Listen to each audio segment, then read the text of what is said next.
More eliciting. Well, you get unlucky and you get very sick. I've seen it, but I don't lead that life, that kind of life, sleeping around with dirty girls. Ooh, the patient says. Practitioner, I don't know if this will make sense or matter to you, but I can tell you that infections like HIV often spread quietly among all sorts of people who look healthy and for many years before they get sick.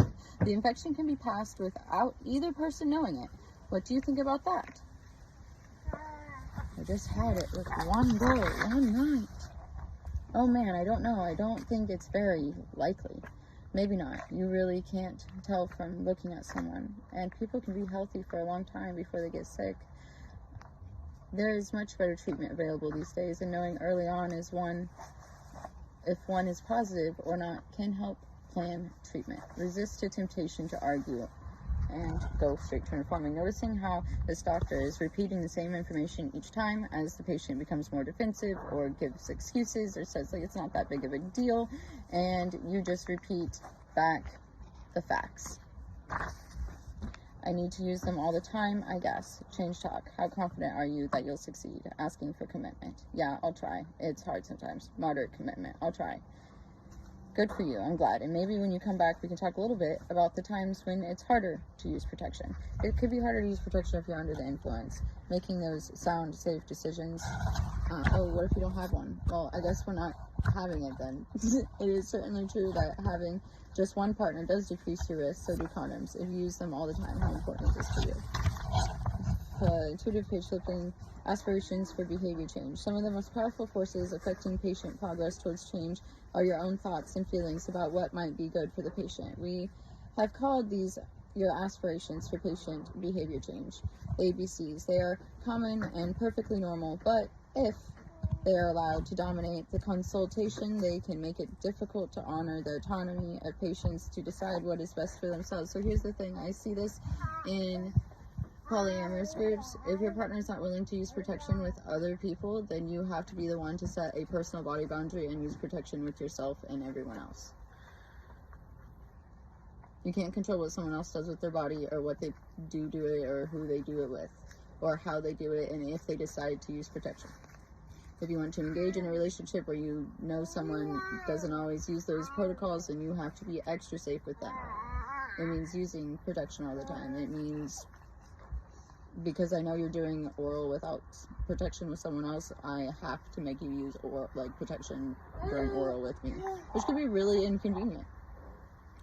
Has anyone ever had to try to like cut a condom and make like a dental dam to put on themselves? Like, I don't think lesbians think about this shit.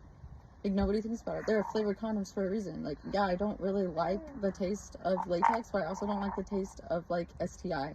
So that makes sense to me, right? It is uncommon for a practitioner to hold both of these views simultaneously. Your aspirations for behavior change are high, and you are also respect the patient's freedom to make up his or her or their own mind. They are not necessarily incompatible. They are part of the delicate challenge that characterizes the behavior change consultation. An adept climber and very much want him or her to succeed, but will also be very mindful that they or she cannot do it for themselves, allowing the climber to find their own way within clear safety perimeters, and accepting the outcome with patience and respect is what makes for a good working relationship between them. There are also situations in which the ABCs, right, this list of, oh look, flipping back, she is working as a prostitute to feed her heroin addiction, and she is about to lose custody of her child. If he does not cut down his liquid intake, his heart will begin to fail, and he will die. The risk, removing barriers to change. Intuitive page flipping.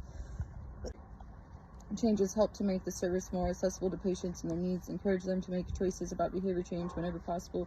Before the changes, it seemed all but impossible to integrate setting and problem. Outpatient clinic for detoxification and treatment for substance abuse, to improve attendance, to engage patients more actively, treatment to promote change in substance abuse. Screening to acute detox, caseworkers, abuse treatment. Things can and do go wrong with the informing process. You may give what seems to be perfectly clear instructions, yet the patient does not fill a prescription or follow through. to the next appointment, telling what has happened, explaining what is going to happen or what may happen, clarifying what something means, breaking bad news, sharing evidence, obtaining informed consent, mastering a task such as using medical device, and giving advice, general considerations. In Chapter 6, informing. For example, you can take the first step by asking questions as, how strongly do you feel about wanting to get more exercise on a scale of 1 to 10, very much, etc., etc. Page 57. What do you want, like, wish, hope, etc.? What is possible? What can or could you do? What are you able to do? Reasons. Reasons. Why would you make this change? What would be some specific benefits? What risks would you like to decrease? Need. How important is this change? Agenda. Setting can be returned at any point in the consultation. You get a bit lost if you reach natural closure in discussing particular change of behavior without eating, exercise, smoking, stress, alcohol, medicine. Usually it is wise to start with understanding the patient's perspectives and preferences. The commercially focused trap is sprung when the practitioner does not give the patient a chance to consider talking about the lifestyle changes, changing the boundaries, the perimeters, understanding and taking place into a different shape. I wish I could stop smoking. Guiding and core skills. We present brief example of how the 3 core skills can be used in the service of guiding.